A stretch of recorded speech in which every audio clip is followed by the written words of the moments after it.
Yeah, that could be tough, but that really kept pushing me to make sure that I also proved myself, and I think I got to a certain point where, I had to tell myself that I was good enough and that I, could do anything a boy could do, And I think that my parents and I have grown a lot closer over the years, which is great. We've never been closer, actually. So I think that it was learning and growing, and I was their first kid as well. And, they had a really rough they both had a really rough childhood. They both had to, flee their own home country just to come to the States to make sure that to avoid persecution. And it's during the time of the Khmer Rouge. And so they've had a completely different childhood. And I think it was about growing and building an understanding for both sides that has really helped us grow closer. Welcome to the Amani Experience Podcast.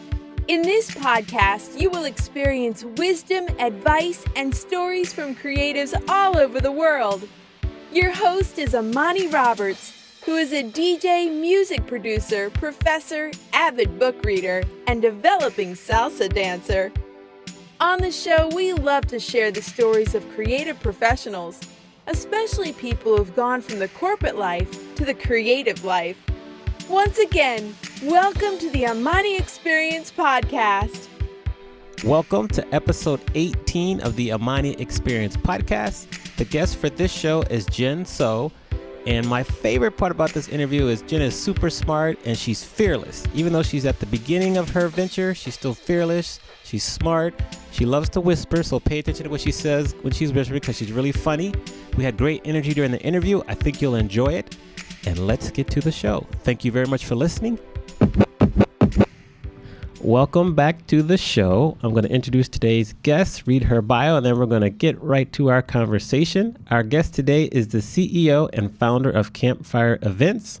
She is a foodie, explorer, and an undercover kitchen dancer. We're going to get into that a little bit. She is the mother of dragons. She means a dog named Dawson, which is named after the show, Dawson's Creek.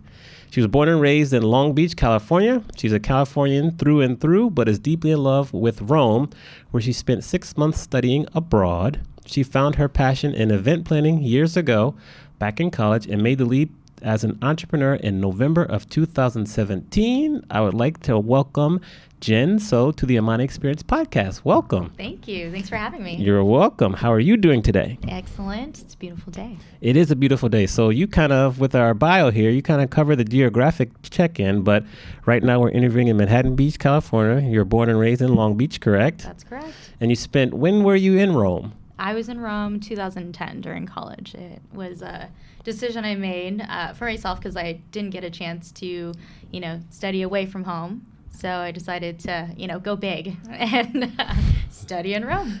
Big you did. What was their favorite part? What did you like the most about studying in Rome? I mean, aside from the gelato. No, it's the architecture and the art, for sure. Okay. Absolutely. The art. Okay. Interesting. Do you have any plans on going back? I would love to go back. Okay. Are we going back? Well, we're going to plan an event, a big great. destination wedding in Rome. You're going to plan it. I'll do the music. Excellent. All right, we're going to put it out there in the universe. We're going to make it happen. I'm putting it out there. Putting it out there.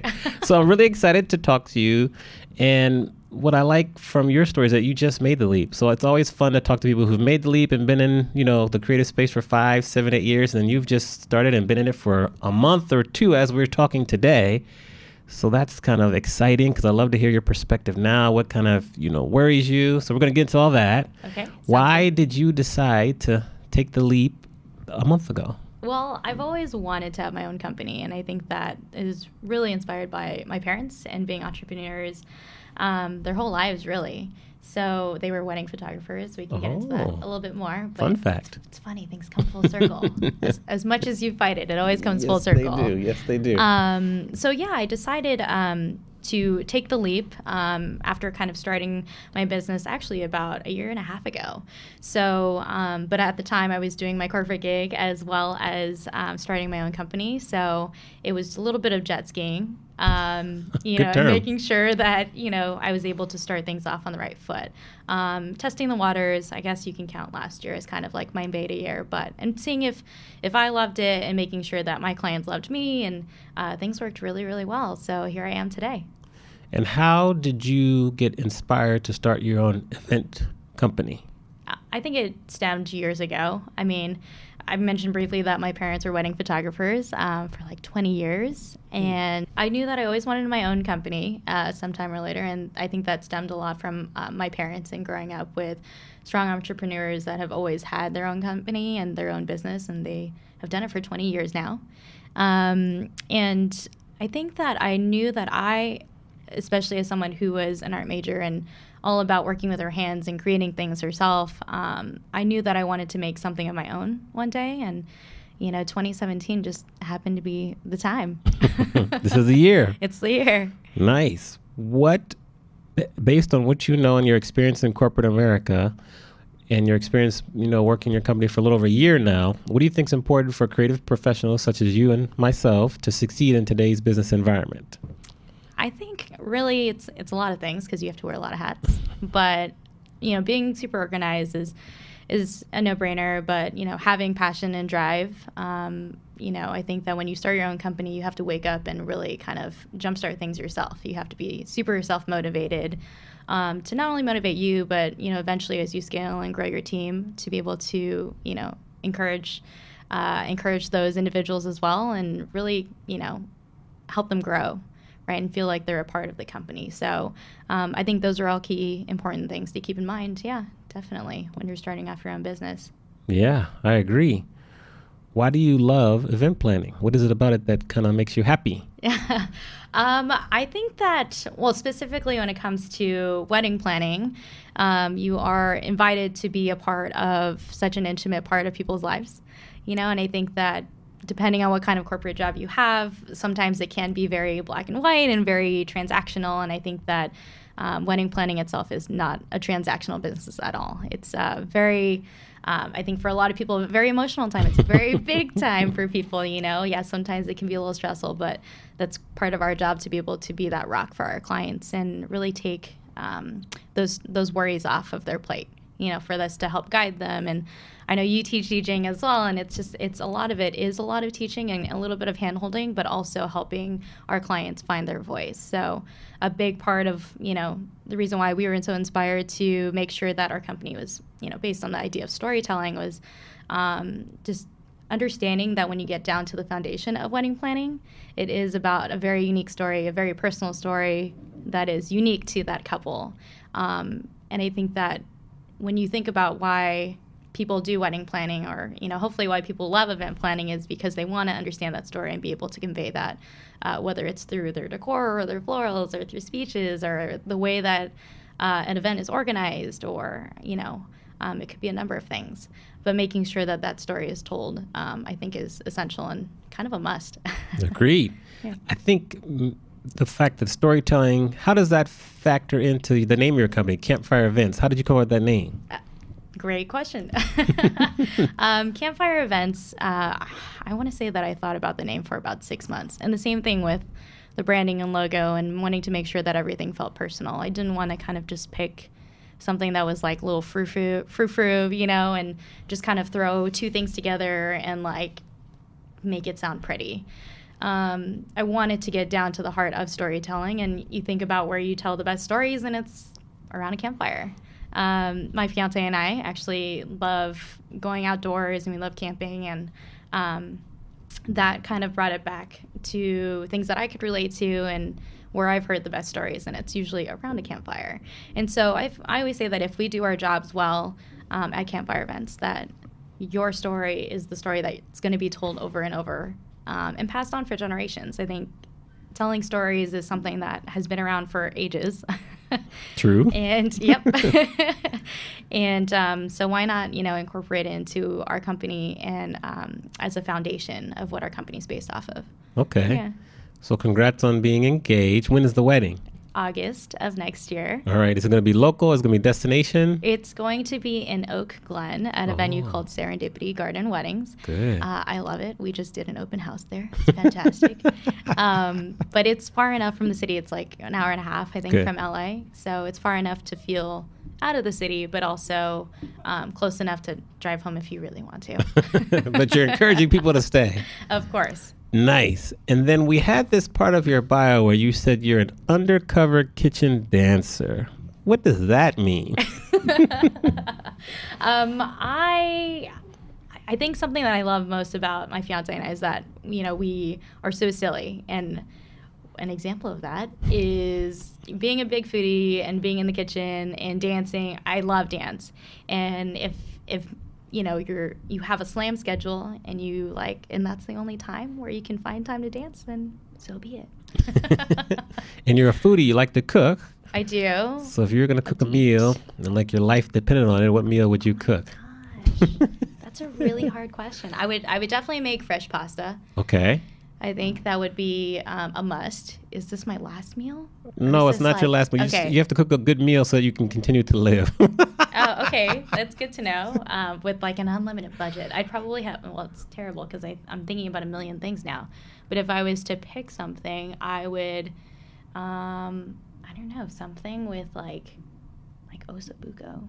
Okay. My fiance made some great ossobuco lamb shanks when we first started dating. So All that right. always has a sweet place in my heart. Okay. Ossobuco and pasta. Yeah, absolutely. And there goes Rome.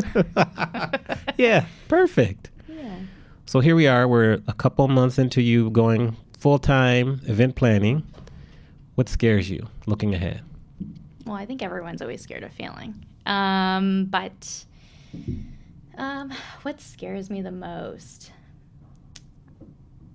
I would say, falling on my face. Okay. No, I think that I have enough drive in me to just keep me going. I think everyone, and when you start out your own company, I think you'll find these days where every day isn't going to be the easiest, and you'll have those lulls, or you'll have those days where you're like, man, I really wish I was there. But it's about setting goals, and I think it's about being prepared and having a lot of confidence in yourself because, like I said, you have to be a crazy self-starter that has to be your inspiration each day, And I think that's something that helps me sometimes is, it's kind of weird because, sometimes I'll find that myself watching other people's wedding videos, of course, ones from my clients, because, it's awesome to look back at those amazing weddings. But sometimes you go on Vimeo, right? And you're like, oh, what about this one? And you're like, okay, I got to stop. This is creepy. I don't know these people. Research. But it's about being inspired, and I think that's what it is at the end of the day. So yeah, definitely. Cool. Now, our industry, the event planning industry, the wedding industry is a very, very crowded space. How do you rise above all the noise and distinguish yourself from the competition? I think that, honestly, a lot of our clients have been word of mouth, which is great.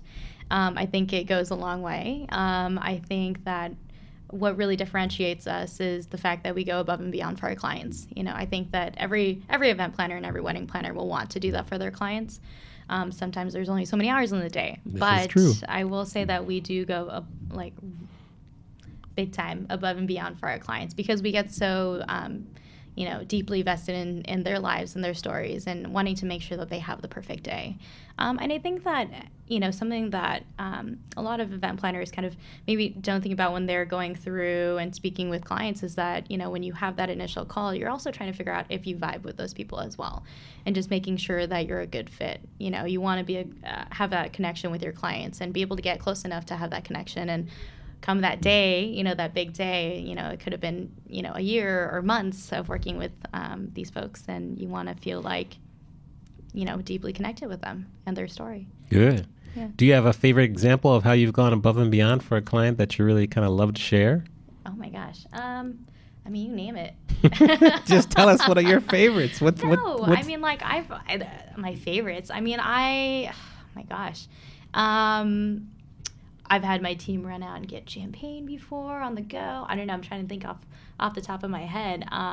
But even crafting welcome signs for them, or as a surprise, or I don't know. So I've had a client that's told that had great surprises that they wanted to implement for their other, and we had to think outside the box and find unique ways of surprising these folks and and making it extra special. So sometimes people will hire us for full planning or partial planning.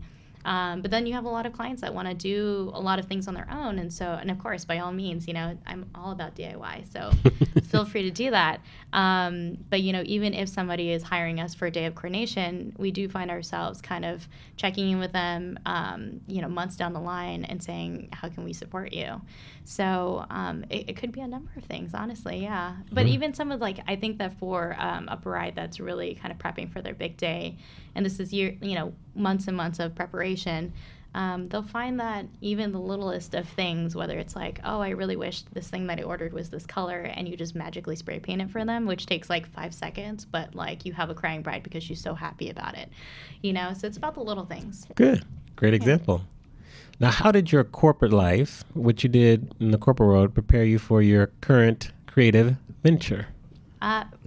Great question. I guess for a little bit of background, I previously worked at the Branded Entertainment Network, also known as BEN. It is a Bill Gates company that started actually just a few years ago.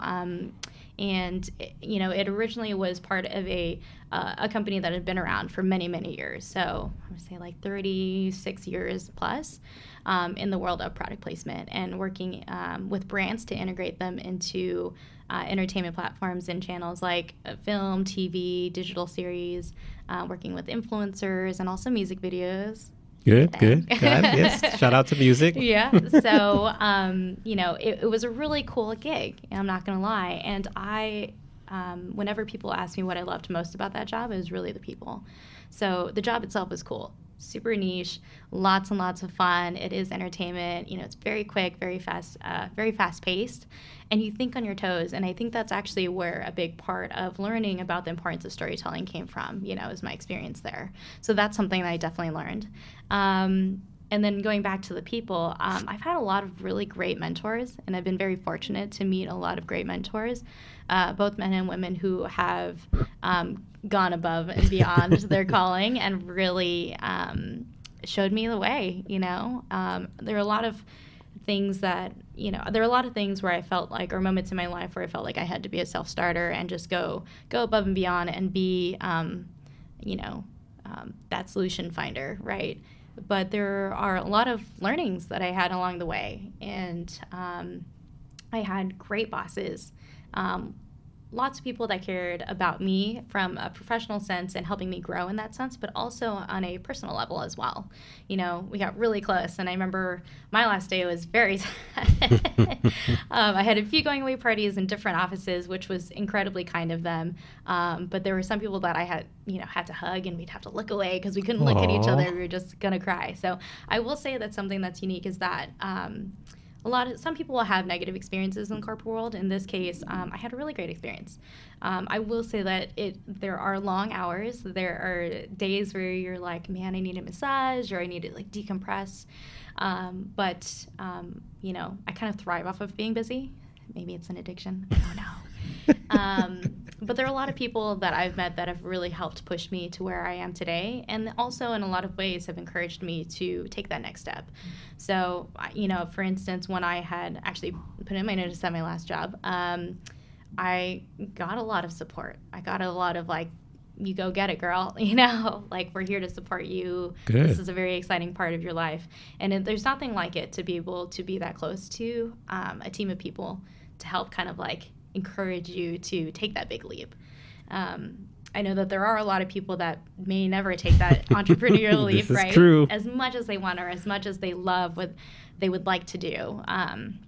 Or if it's something that's kind of, that they've always been curious about, but just won't ever take that leap. And I didn't want to be one of those people. And I'm very fortunate to have a group of people that have been incredibly supportive for me, to help kind of not push me off the edge, but just support me and kind of help me fly. Yeah, push you off the edge. Yeah, I guess so. So,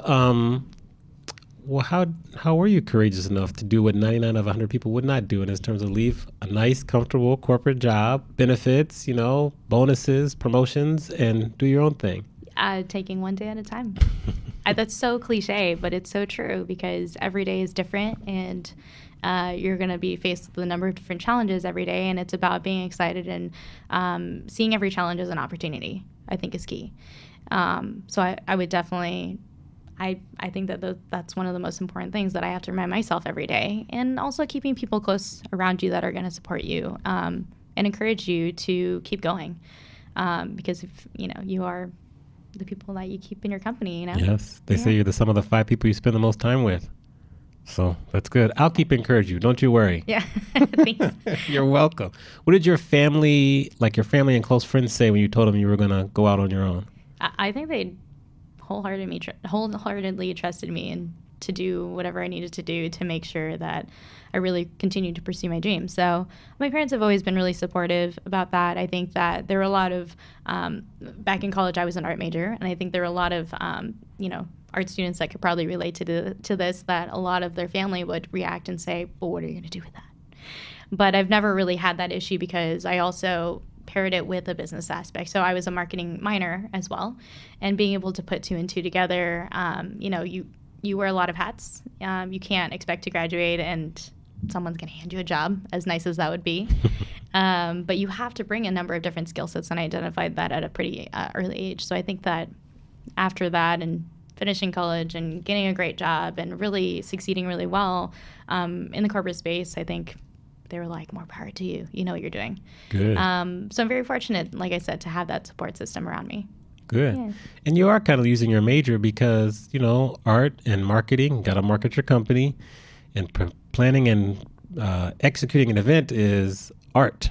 So It sure is. Definitely. So yeah, you're using your major too. So I see no issues. Tell us how has a failure or apparent failure set you up for later success? And do you have a favorite failure of yours?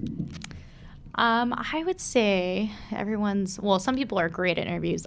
I'm not great at interviews like this one. You're doing very well. Don't you worry. This is your best one yet. Yeah, but people go out into the job market and they take interviews, and sometimes you land a job and sometimes you don't. And I think that a lot of people see that as a big setback when they don't get that job that they had been interviewing for. And there are interviews that I've gone out for where I didn't land the job. And so I think that would be an apparent failure in a lot of eyes. But, things happen for a reason and you end up where you're supposed to be. True. So I ended up landing a great gig at the Brand Entertainment Network, which then took me to building my own company. So could have seemed like a failure at that point in time, but really took me to where I am today. Okay. So There was an interview you had before you were at Brand Entertainment Network. Correct. That didn't go well. Care to share any details? What happened that might not have gone well? No, I think it's just about finding the right fit, I think that it was just, I was pretty young out of college too. And so, I had 7 different internships that I did before graduating. So Wow. I was ready for the space. But again, it's about finding the right fit and, differentiating yourself, but also making sure that you're right fit for that company. And I think that at the end of the day, it probably was not as great of a fit anyways. And so it worked out really well. I ended up finding an amazing team and then being able to start Campfire Events. Yeah, Good. It worked out really well. All right. Tell us about the darkest time of your life, how you got through that, and what did you learn from that experience? Darkest time of my life. I don't know. I feel like I went through that really early on. How everyone jokes that middle school and college or middle school and high school are really tough. It's true. It's totally true. Tell us a story. No, I mean, honestly, I think that, family dramas and not feeling like you're enough, I think all of those things I went through at a very young age. I think that, I love my parents, and I would say that a lot of probably young Asian American women can probably relate to this, that sometimes they do get a lot of pushback because parents do sometimes want boys, and yeah, that could be tough, but that really kept pushing me to make sure that I also proved myself, and I think I got to a certain point where, I had to tell myself that I was good enough and that I, could do anything a boy could do, and I think that my parents and I have grown a lot closer over the years, which is great. We've never been closer, actually. So I think that it was learning and growing, and I was their first kid as well, and they had really rough they both had a really rough childhood. They both like had to, flee their own home country just to come to the States to make sure that to avoid persecution. And it was during the time of like the Khmer Rouge. And so they've had a completely different childhood. And I think it was about growing and building an understanding for both sides. That has really helped us grow closer. Okay. Yeah. And how will that experience kind of affect how you raise your family in the future? I always want to be open with my kids, those fictitious kids in the future. Yes, we're planning ahead for the future. But yeah, just being the first one that they call, wanting to be open. I think there are a lot of things that I could probably hope to be as a parent, but I won't know until I'm actually one. So. Right. Yeah. Okay. Who was the most influential person for you growing up? Let's see. I feel like I'm still growing up. We all are, but to this day in time. Student of life.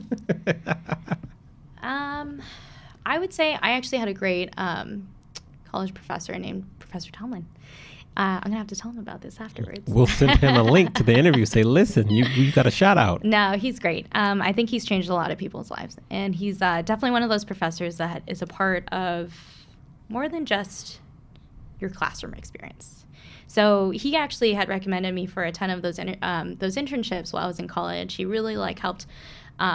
He helped push me, but he also helps a lot of his other students, and really kind of doesn't baby them. He really, he's always like, are you going to be mediocre? Are you going to be great? And it's about asking yourself those questions, right? And so he was kind of like a big supporter in my life. Yeah, I would say he was a huge influence on me. He was a huge influence on a lot of people. I mean, he's definitely going to the wedding. I'm not going to lie. But he's been the officiant at other students' weddings, and I think that he holds that a very special place in a lot of his students' lives because it goes beyond the classroom. It goes beyond, those 4 years in college or 5 or 6, whatever it is nowadays. However long it takes. However long it takes. And I think that's really special. When you find mentors like that, you have to hold on to them, so shout out to you, Michael. There you go. And if you saw him today, or say he walks in and you're like, okay, Professor Tomlin, the most valuable lesson you taught me was what? Never to be mediocre. All right. Yeah. Always be prepared. He used to always ask, do you have your resume? You always have to have it on you. And I think that networking is huge. And it's something that he's really instilled in all of his students, really, is just encouraging, no matter what part of your career you're in, it's always important to network. You never know where that network is going to take you, and then also what you can give back to that network, too. It's important that when you're growing, you take people with you. I'm a firm believer in that. Good. Yeah. Now, when you were 21 years old, so 21-year-old Jen, were you in Rome at that time, or you were back here at UC Long Beach? I was back. Okay, so you're back from Rome. We're going to sit down with her, 21-year-old Jen, and give her some advice. What advice would you give her? She's probably still not listening to me yet. But, I would say make time for yourself. That's a big thing. That's actually something else that's really important as anybody that's going to be starting their own company is to factor out time for you. Because you may be building something that's monumental and incredibly important, but it's about taking time for yourself, your loved ones, and making sure that you don't miss out on life in front of you, which I think is huge. I think it was also a big, something that I had to keep reminding myself too when I had my corporate gig. We talked about the crazy hours and making sure that you're hitting deadlines, which are all great. Like I said, I had a great experience. But there's a certain point in time where you have to be present, and you have to kind of sit back and ask yourself, are you present in your current life? And I think that that was another big reason why I decided to take the leap as well, is to, if I'm going to be starting, I'm getting married soon in August and wanting to be present for my future husband as well as, any kids that we may have, things like that. Also family, time is something that does not stop. So it's important that we take note of it. Yeah. Good. What are some ways that you like to take time for yourself right now? About a year ago, I decided to tell myself to do a massage every month. it was like my thing for myself. But then I started taking bar classes, which was great. It's just like a way to totally check out for an hour. I don't know if you've ever taken a bar class. Not yet, but I'm listening. But it's great. I loved dancing at a younger age, and finding time for it is really tough now. But this was my way of incorporating it while working out, doing some cardio, and then just checking out for that hour, right, where you focus on you and pushing yourself in a different way. So that's something new that I've been doing for myself. Yeah. Okay. Anything else? Taking walks with my dog. That counts. That's tremendous. Every day. Yeah. No, it's amazing what a little sunshine will do for you. Yes, Dawson. And Dawson's like 14 years old now, so he likes walking. He is. His birthday was just December 5th of this year, so. Happy birthday, Dawson. Yeah. Any other advice you'd give 21-year-old Jen? I don't know. I think I would just be words of encouragement, to be honest, to just keep going and, well, I don't know. I think I would have loved to have traveled more, but there's always time to travel. Yes, but good advice nonetheless. Yeah, and, spending time with your family and taking more time for yourself, like I said, yeah. Good. I like that advice. What is the one lesson in life so far that took you the longest to learn?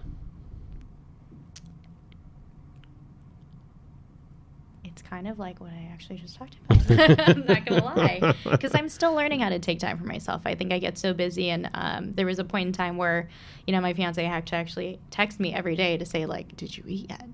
It's such a small thing, but just making sure that those meals are important, and it's about keeping yourself centered. So yeah. Okay, that's an important lesson. Yeah. Now every great person has a sentence. What is your sentence?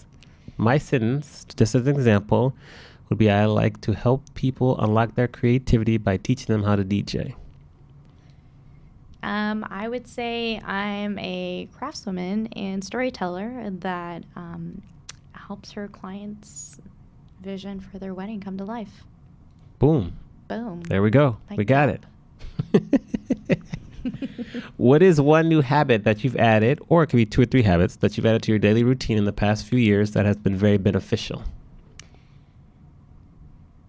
Well, I would say building a routine for one. I had these crazy late nights where I was like, I can just finish one more thing. And I think it's about keeping yourself on a good schedule. Getting up early and starting the morning off right. There was something that I used to do, and I think I'll start to do it again. But I always said that you had to start the day by making your bed. Yes. Doing one good thing and completing it is a great way to start your day. And it sets you up for success for the rest of your day, no matter if it's raining or sunny. I think that if you get off on the right foot, then, yeah, that'll help you take you through the rest of the day. Good. All right.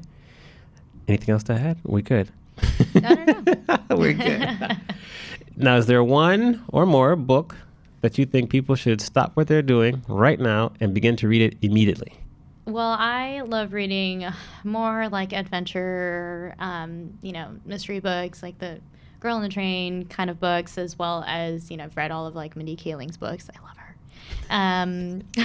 She's great.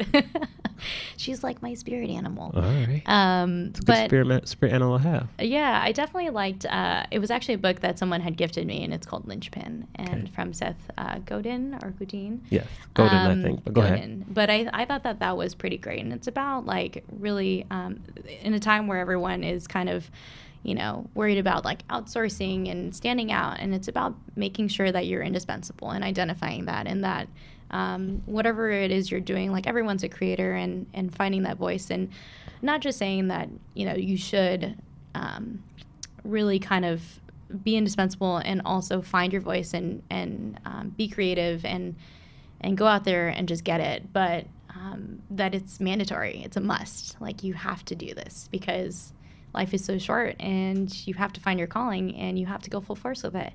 So I found that was actually a great read. More than books, I actually love listening to podcasts. Yes. Tell us about some of your favorite podcasts. Well, my favorite one that I would talk about is actually called The Moth, and it's kind of like This American Life. And And The Moth, what I love about The Moth is that they host story slams for anybody that hasn't listened to The Moth before.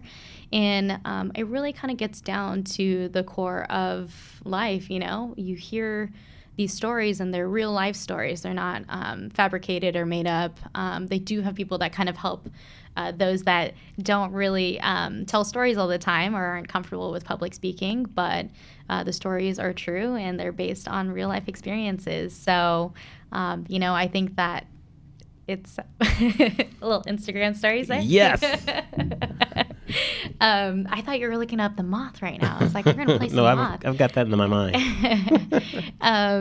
But yeah, you know what I love about that is The Moth is great because you are getting down to the core of life and you're not letting life kind of pass you by. And these are people that you may never meet in your life, but you're getting the chance to hear their story, which I think is, you know, pretty phenomenal. Yeah. Cool. Now go back to your mysteries and your Girl on the Train books. You know, we've read The Girl on the Train, so we like that. Any other of those books you recommend? Because a good fiction book will help as well. Any of those that you want to share? Oh gosh. Let's see. It's another one. Girl on the Train. Or your favorite Mindy Kaling book as well, or. Oh, her autobiographies are hilarious. I highly recommend those. Okay. You know, and actually, the reason why I usually will read her books, but the second book that she wrote, she recorded herself doing the audiobook, which was pretty awesome because you're like, oh my God, she's talking to me. So definitely recommend that one. Okay. Cool. Now, how can people find you online? Our website is www.campfire-events.com, and our Instagram handle is Campfire_events. You can also find us on Facebook as well. And where do you spend most of your time online? Where do I spend most of my time online? I don't know. I feel like everyone's on Facebook way too much. Right? It's time to check out. No, just researching, staying up to date on trends. I think, you know, watching those wedding videos. So people will find you on Vimeo and Instagram. Yeah, most. I guess so. Yeah. Where does Jen see herself in the next 3 to 5 years? Working with a lot of amazing clients. You know, I think that this last year we've had, our company was super privileged to be able to meet a lot of great couples. And so I hope that number goes up next year. It will. It will. But, you know, really kind of honing in on our craft, I think, and really fine-tuning, you know, process and making sure that it's a very seamless experience for any of and all of our clients. So I have done a ton of corporate events. And so, you know, I think we'd be open to that, but really focusing in on weddings and that really special day for a lot of folks that we'll meet in the future. Yes, it is a special day. I've witnessed numerous weddings, so I know how emotional it can be. So just thank you very much for being on the show. I have the utmost confidence that, you know, you're going to be successful sooner than later. So keep up the great work you're doing now. I always like to leave the show with having the guests just give any sort of general advice or words of wisdom as we leave. And then we'll get back to our day. But thank you again. And what advice and additional wisdom do you have for us? You know, seize the day. Life is very beautiful, and I just would encourage you not to let it pass you by. So if there's something that you've been itching to do for a while, you should probably do it. And just know that you're not alone. Got it. Awesome. Thank you. Of course. Thanks for having me. You're welcome. We'll see you soon. Sounds good. Thank you for listening to the Amani Experience Podcast. You can check out the show notes on amaniexperience.com/podcast. Please remember to leave us a review on the platform you are listening on. And share this podcast with anyone who you feel would benefit from listening. See you soon on our next episode.